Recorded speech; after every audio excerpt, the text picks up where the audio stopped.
Bueno, Eduardo, muchas gracias por la invitación. Muchas gracias también, Fernando, Santiago, gracias a todos. Para mí es un honor estar acá, estoy muy contento. Bueno, como siempre, en todo lo que yo pueda ayudar y ser útil o mostrar me parece interesante.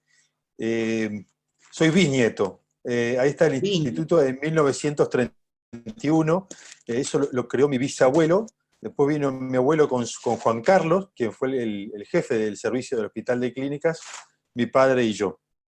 Así que somos 4 generaciones de otorrinolaringólogos.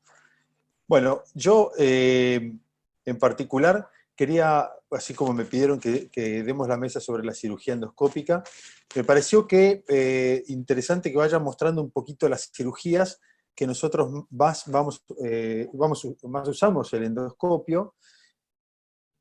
Por eso voy a ir de las cirugías que más lo usamos a las cirugías que menos lo usamos. Por supuesto que el endoscopio es una redundancia que lo diga, el endoscopio es simplemente un instrumento más, así como tenemos un torno, tenemos un endoscopio y tenemos un microscopio que nos ayuda a tener acceso a diferentes patologías y a diferentes sectores del oído a los cuales nosotros tenemos que llegar y muchas veces, o en algunos casos, el microscopio no nos da toda esa facilidad. A mí me encanta operar con microscopio, me encanta operar con las dos manos, fresar, creo que lo que más me gusta de la cirugía es el fresado. Lo que sí veo es que con la cirugía endoscópica de oído hemos realizado mucho menos fresado, tal vez innecesario, de lo que solíamos hacer previamente a la cirugía endoscópica, ¿no? Acá están mis teléfonos, el del consultorio, el del WhatsApp, cualquier duda que alguien me quiera hacer, alguna consulta posteriormente o cuando sea, no hay ningún problema que lo haga.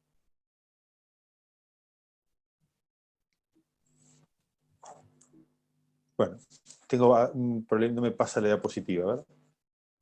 Ahí está. En líneas generales, este es un poquito cómo se ve con el microscopio, digamos, la visión es más dirigida hacia un punto, el endoscopio tiene una apertura angular mucho más importante, entonces vemos diferentes estructuras. De todas maneras, por cierto, la mejor visión está en el centro del endoscopio y siempre me parece muy importante cuando uno está trabajando, donde uno está trabajando tiene que estar en el centro de nuestra imagen. Estos son un poco los dispositivos que utilizamos nosotros. Es fundamental el endoscopio de 3 milímetros y 14 centímetros de longitud. Yo empecé usando uno de 10 centímetros y la verdad me costaba mucho trabajar, poner el endoscopio y poner la otra mano para poder trabajar, me costaba mucho. Entonces me parece que los endoscopios de 14 centímetros son los adecuados, porque los de 18, que son los de nariz, a veces son un poquito demasiado largos y estamos muy lejos del sitio donde tenemos que trabajar. Utilizamos endoscopios fundamentalmente de 0 grados, tenemos un endoscopio de 30 grados y 45 grados como para poder ver, por ejemplo, si estamos eliminando un colestatoma y queremos ver que no haya quedado, estar seguro que no haya quedado un resto, entonces podríamos utilizar ese endoscopio. Pero para trabajar particularmente yo uso el endoscopio de 0 grados y el doctor Campo también. Usamos los dos el endoscopio de 0 grados para el trabajo. Siempre luz LED, la luz de xenón puede aumentar la temperatura de la mucosa del oído medio, la temperatura del tejido neural y eso podría eventualmente generar daños. Nosotros siempre tratamos de usar luz LED, nunca mayor al 40-50%, y siempre aspiración e irrigación, aspiración continua. Y cámara de 3 chips para tener una menor pérdida del color con la sangre. Y ahí puse una imagen digamos, del digitalizador de la imagen o el capturador de imagen, ven ahí que dice Mijica. Es un dispositivo honestamente demasiado barato para la calidad de imagen que nos permite grabar. La verdad que, no sé, hay otros de stores muy buenos, pero salen 2 millones de dólares. Esto salió no más que unos miles de pesos y no más que eso. Y por supuesto también una pantalla con la mayor calidad posible, la mejor definición posible, nos va a permitir ver mejor las estructuras. En líneas generales, la clasificación de la cirugía endoscópica consiste en una clase 0 cuando nosotros utilizamos el microscopio únicamente, clase 1 cuando usamos el microscopio fundamentalmente, y usamos únicamente el endoscopio como para poder ver algún sector, digamos, como control. La clase 2 es cuando disecamos parcialmente con endoscopio y parcialmente con el microscopio. Y la clase 3 es cuando utilizamos el endoscopio únicamente. Yo diría que toda patología que corresponda a la caja timpánica, el epitímpano, mesotímpano e hipotímpano, para mí corresponden al endoscopio.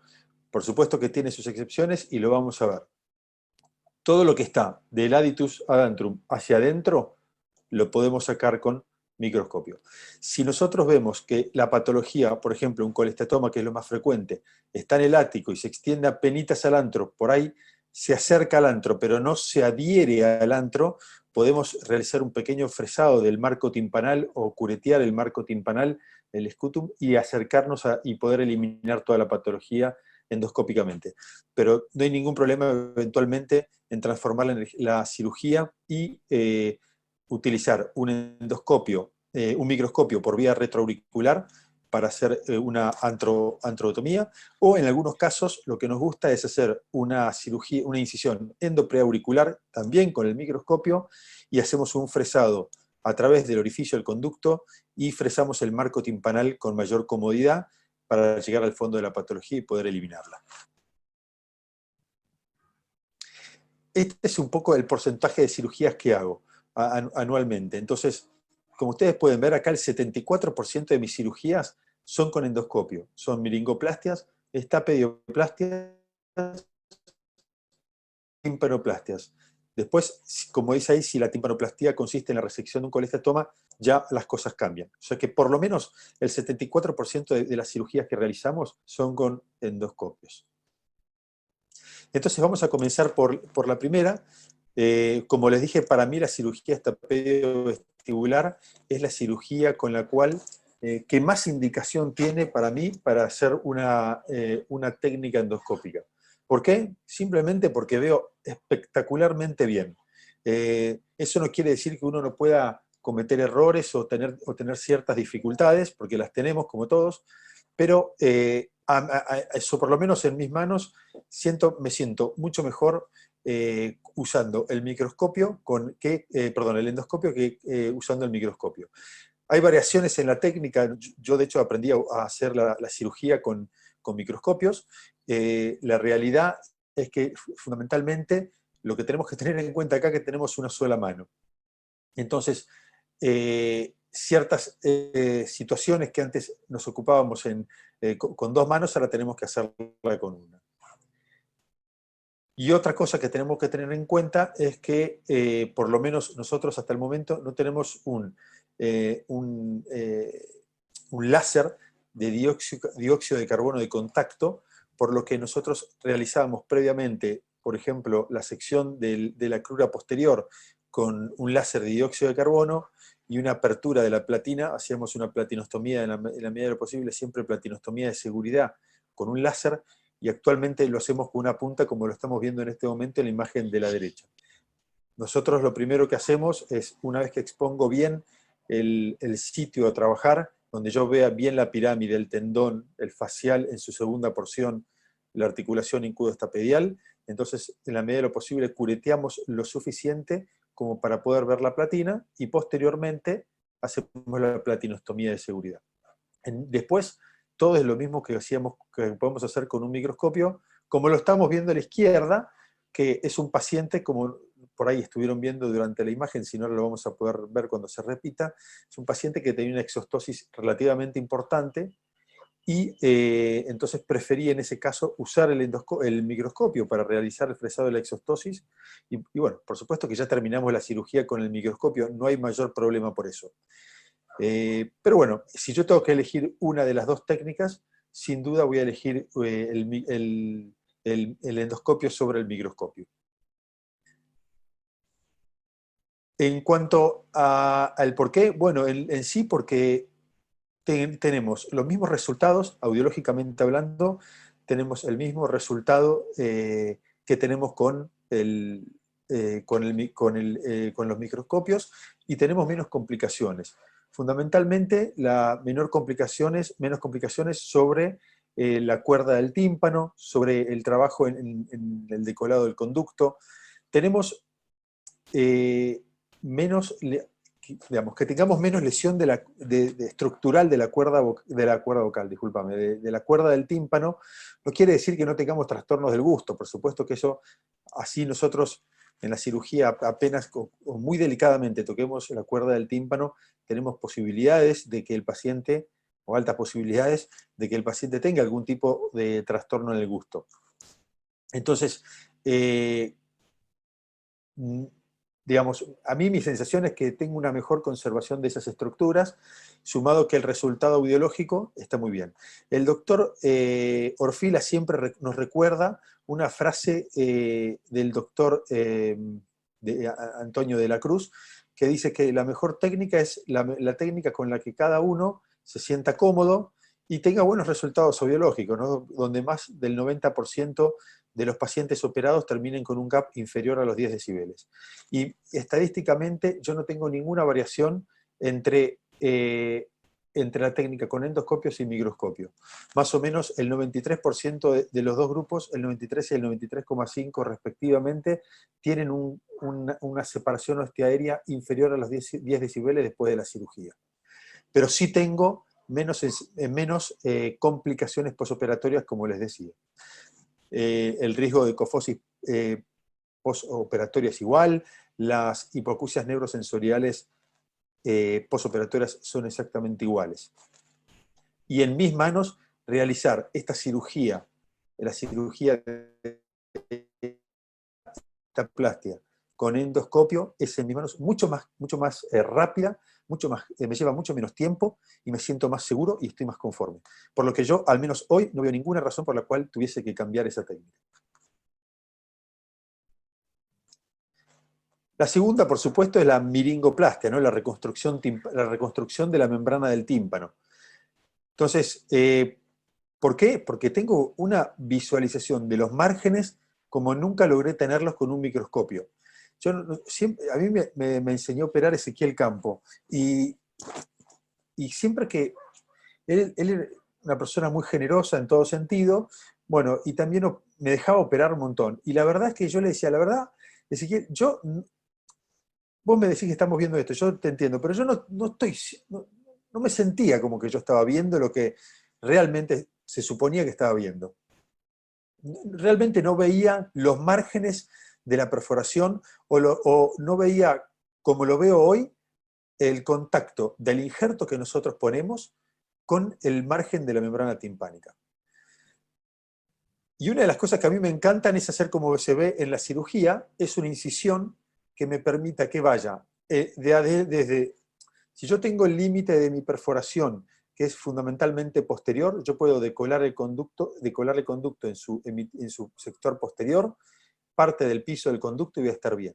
Ahora, si mi perforación es anterior, yo sí o sí tengo que decolar el margen anterior de la membrana timpánica. Yo no lo digo por ustedes, lo digo por mí. Yo necesito, porque si no siento que ese injerto va a ser insuficiente, se va a caer y no se va a producir el cierre de la cirugía, el cierre de la membrana timpánica como me gusta verlo a mí.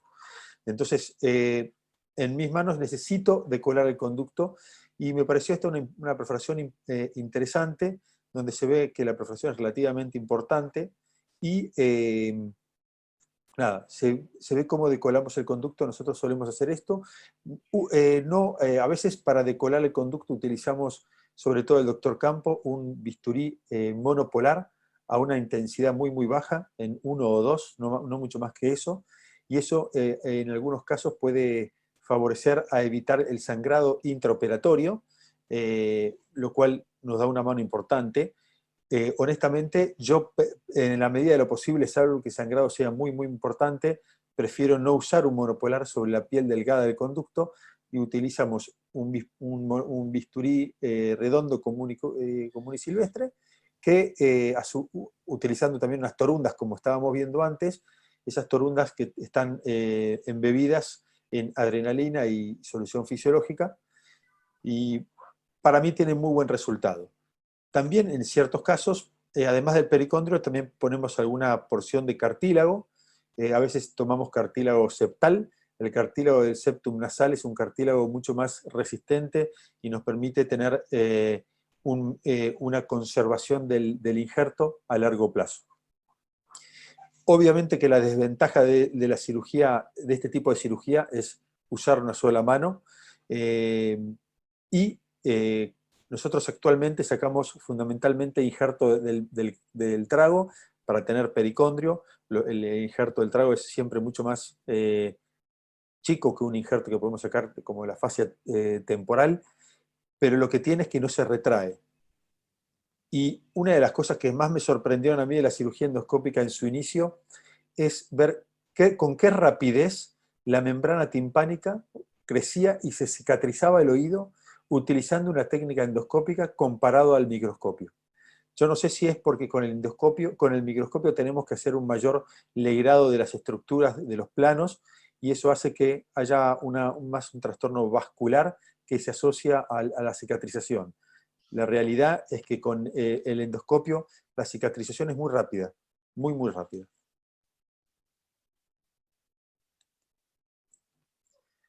Bueno, y acá para mí lo más fascinante de todo. A mí la cirugía del colestatoma es una de las cirugías que más me divierte, y si la hago con endoscopio me divierte también mucho más. ¿Por qué? Porque, como les digo, que veo mucho mejor, para mí es muy interesante poder ir accediendo al colestatoma de a poco, sin exceder los límites, del endoscopio, digamos, sin pasarme. Para serles honestos, de inicio he indicado cirugías endoscópicas que hoy no indicaría, me refiero en cuanto al colestatoma. Creo que, bueno, de todo se aprende, y creo que por ahí es sobreindicado en la cirugía endoscópica en ciertos casos. Hoy en día, como les dije anteriormente, si el colestatoma está en el mesotímpano, en el hipotímpano o en el ático, accedemos por endoscopio. Como vemos en el caso de acá arriba a la derecha, vemos un colestatoma que envuelve la cadena osicular, sobre todo envuelve la cabeza del martillo, y en parte se extendía hacia el hipotímpano, pero tenemos una cadena, me refiero a una articulación incudo-maleolar bastante bien conservada. Entonces vamos de a poco a eliminar este colestatoma, tratando de movilizar lo menos posible la cadena, pero bueno, por supuesto que cierta movilización puede ser que haya, como lo puede ver con un microscopio. Y fresamos el marco. Actualmente usamos fresas comedoras o fresas diamantadas, no hay problema. Sobre todo, yo les diría que hay que tener cuidado cuando estamos cerca de la segunda porción del facial. Muchas veces uno está fresando y mira un polo de la fresa y no mira el otro. Uno tiene que estar atento a todos los sectores, a todos los polos de la fresa, para estar seguro que no vamos ni a tocar la cadena, ni a tocar el colgajo, y mucho menos a tocar el facial en ninguno de sus sectores. Entonces vamos de a poco eliminando el colestatoma.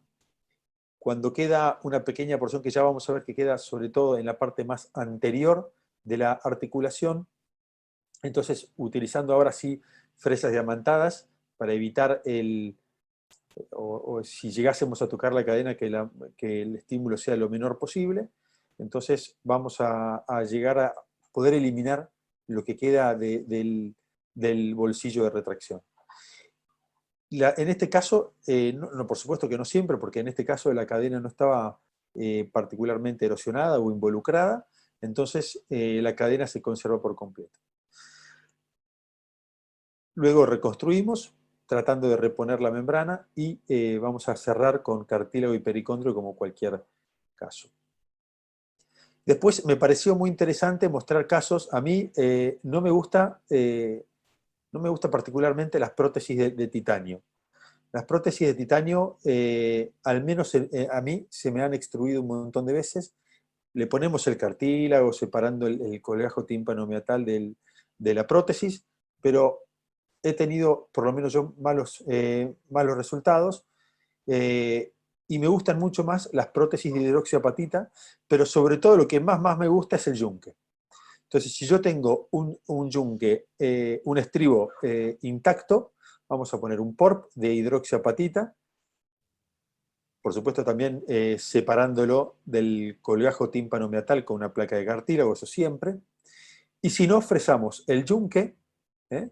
Eh, modificamos el yunque y lo colocamos, hacemos una copita para ponerlo desde el capital del estribo hasta la membrana timpánica, en la medida de lo posible, tocando el mango del martillo, para que eso genere alguna adherencia y una mejor transmisión del sonido. Por supuesto que no son, nada de esto es auditivamente tan excelente como pueden ser, por ejemplo, audífonos convencionales o los audífonos de conducción ósea, que son hoy en día tal vez la mejor indicación para este tipo de problemas. Pero si yo tengo un paciente al cual lo operamos de un colestatoma y la membrana timpánica no volvió a retraerse, en general alguna posibilidad de alguna prótesis le vamos a dar. En cambio, si tengo un paciente que operamos de un colestatoma, nosotros por lo general, no siempre, si operamos a un paciente de un colestatoma, rara vez hacemos una ossiculoplastia o colocamos alguna prótesis.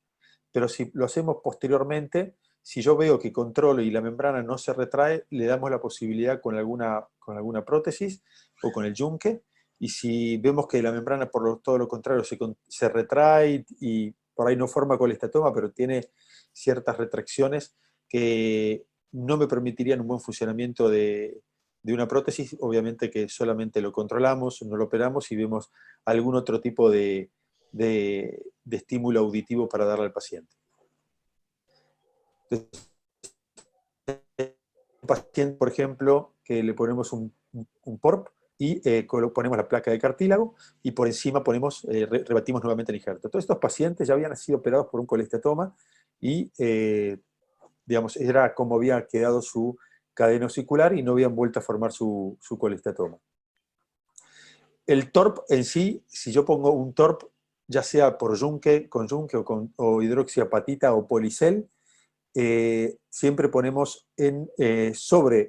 digamos, entre la platina y la prótesis, una placa una porción chiquita de pericondrio y a veces también un cartílago muy delgado con un orificio para poder dejar la prótesis de hidroxiapatita.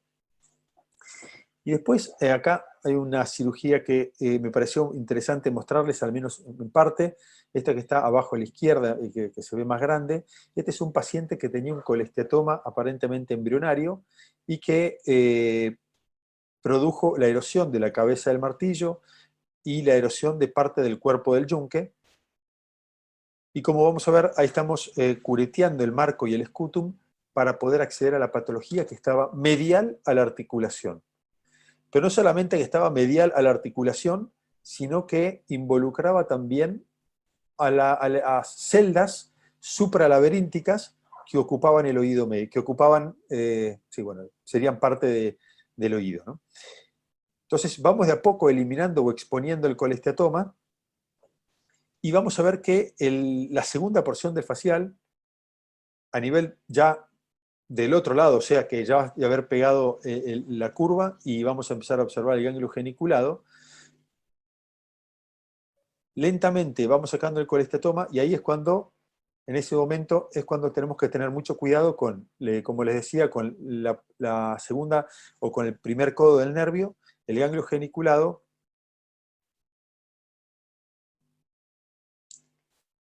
y con la cóclea, porque cuando ahora sacamos la patología, sacamos el colestatoma, vamos a ver que digamos, todo ese sector de la cóclea está parcialmente erosionado, no hay una apertura digamos, de las estructuras endolaberínticas, por lo que no hubo mayor complicación auditiva, pero hay que tener mucho cuidado porque con estas puntas curvas con las que vamos trabajando, tal vez uno viene limpiando y con exceso de confianza se da cuenta que, o no sé, uno no se da cuenta y lo lastima.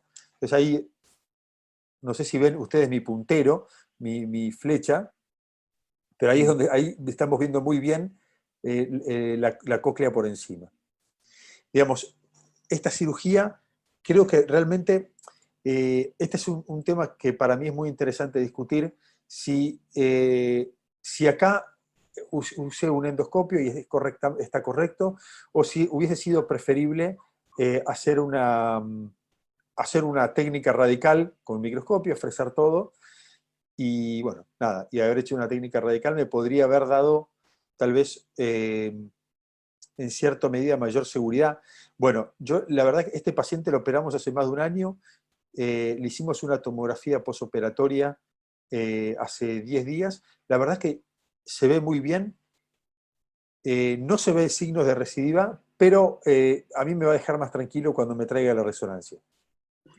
Cuando me traiga la resonancia por difusión y yo esté tranquilo que no hay un colestatoma que en la tomografía no me esté dando cuenta.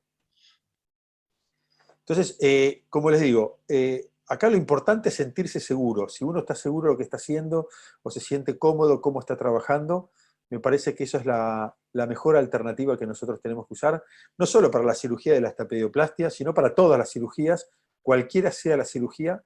Si nosotros no estamos cómodos con lo que estamos haciendo, tenemos que ver la posibilidad de modificarlo. Eso es para todos los aspectos de la vida. Bueno, en la cirugía no se escapa de eso.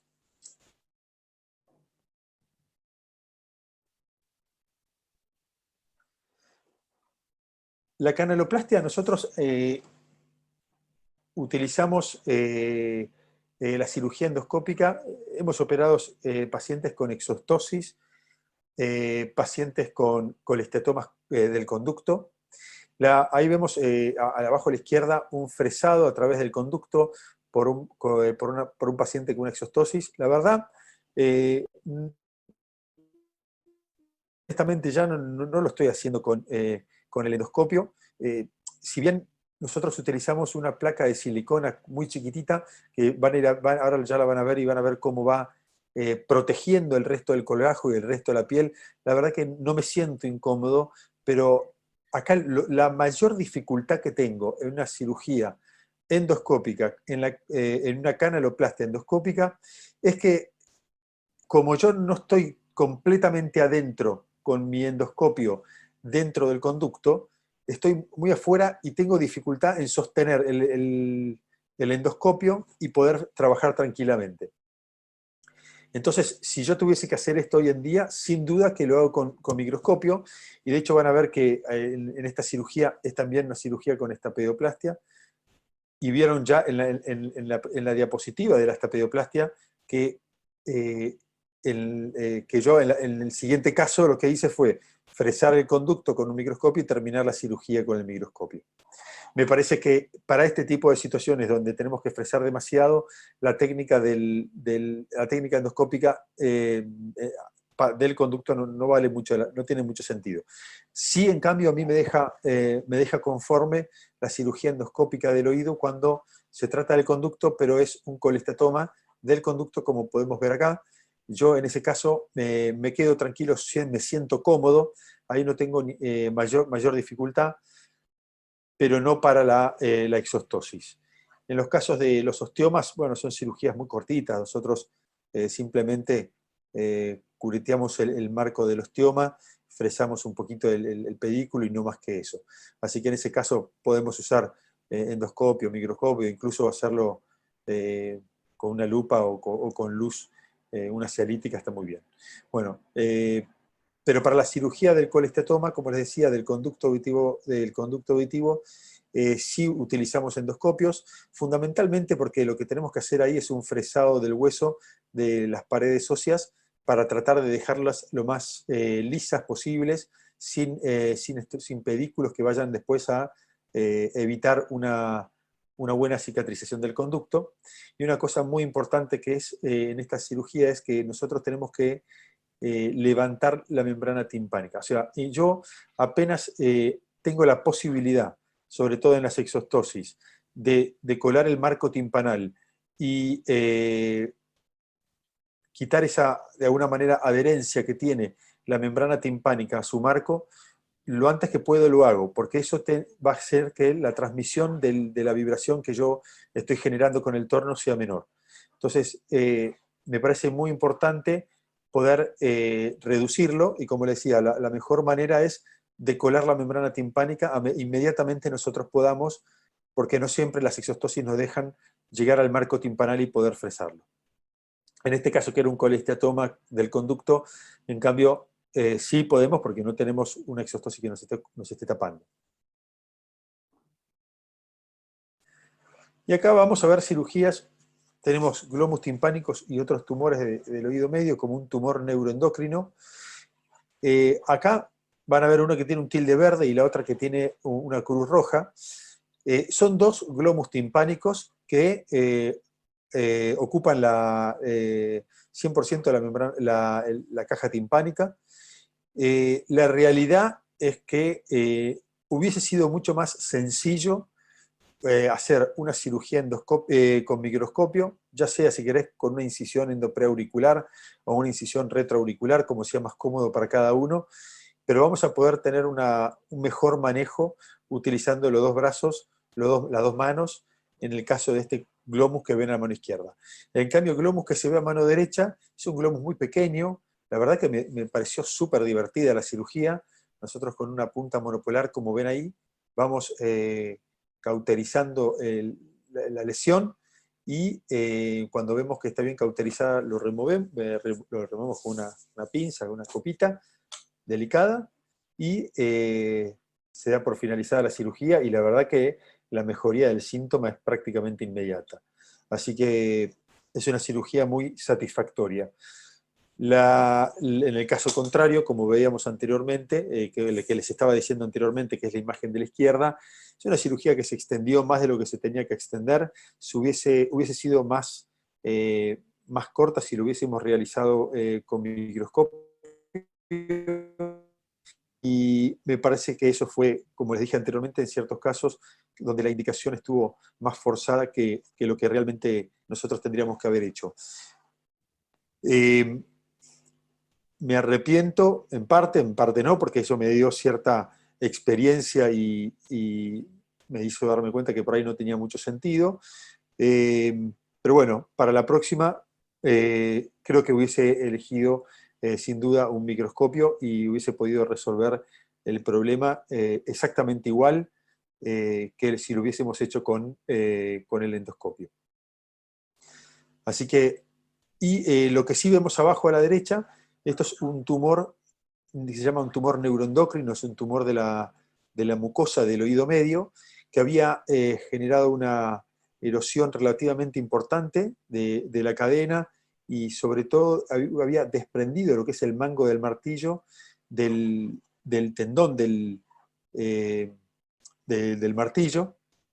Entonces fuimos eliminando la patología lentamente, pero no es una lesión vascular, no es una cirugía muy sangrante, es un procedimiento que yo lentamente de a poco podía ir eliminándolo, pero no tenía ese sangrado constante. En cambio, en la cirugía de glomus, nosotros cauterizamos, ponemos las torundas, vamos, volvemos. Entonces es un procedimiento que por ahí tarda más del que debería tardar innecesariamente. En cambio, en este caso, que no es una cirugía sangrante, como la lesión que estábamos viendo, nos quedamos tranquilos. Eso lo constatamos obviamente mediante imágenes y posteriormente mediante anatomía patológica, y bueno, resultó ser un tumor neuroendocrino del oído medio, lo que en inglés se llama NAME. Si alguno tiene alguna pregunta, alguna duda, yo no tengo ningún problema, me interrumpen y frenamos y lo charlamos, o me lo preguntan al final, como ustedes prefieran. Y por último tenemos el implante coclear. El implante coclear definitivamente hoy es una cirugía definitivamente con microscopio. Es una cirugía que me encanta hacer la timpanotomía posterior, por lo que me parece que no tiene mucha lógica. Sí me parece, y me parece adecuado y me parece muy positivo el uso de endoscopios en ciertos momentos donde podemos tener dificultades para identificar el nicho de la ventana redonda, para identificar el nicho y poder observar la membrana. Ahora, a través del endoscopio bueno, se va a ver el fresado del nicho de la ventana redonda, y es un fresado interesante, se va viendo, vamos viendo el pilar anterior, el pilar posterior, vemos el fustis y demás, son todas estructuras que nos van permitiendo identificar el nicho de la ventana redonda, pero yo les diría que lo dejaría solamente en los casos donde la identificación de la membrana, a veces haciendo una timpanotomía posterior, no es, digamos, por ahí la timpanotomía es un procedimiento relativamente frecuente cuando uno hace muchas cirugías del implante coclear, pero muchas veces el nicho de la ventana redonda, acá se ve muy bien en la imagen de la derecha, pero muchas veces este nicho es mucho más posterior. Mi sensación es que cuanto más chicos son los pacientes, o sea, si es un implante de un paciente muy chiquito, de 11 meses, 12 meses, o de unos poquitos meses o años, la ventana redonda va a ser mucho más posterior que en un adulto. Entonces, en un adulto hacer una timpanotomía posterior con una muy, muy buena identificación de la membrana no va a ser tan complicado como lo puede ser en un chiquito muy chiquito. Nosotros comenzamos a utilizar los endoscopios en este tipo de procedimientos, fundamentalmente cuando veíamos complicaciones como un colgajo, una piel muy delgada en pacientes que habían sido sometidos a muchas cirugías por distintas patologías como otitis media crónica a repetición y tenían una piel muy delgada, o incluso en pacientes que habían sido irradiados, por ejemplo, por tumores de Kaum y demás, o tumores de parótida. Entonces nosotros podíamos evitar la incisión retroauricular haciendo una incisión endopreauricular para colocar el dispositivo y hacíamos todo el resto de la cirugía con endoscopios, como veíamos en esta imagen.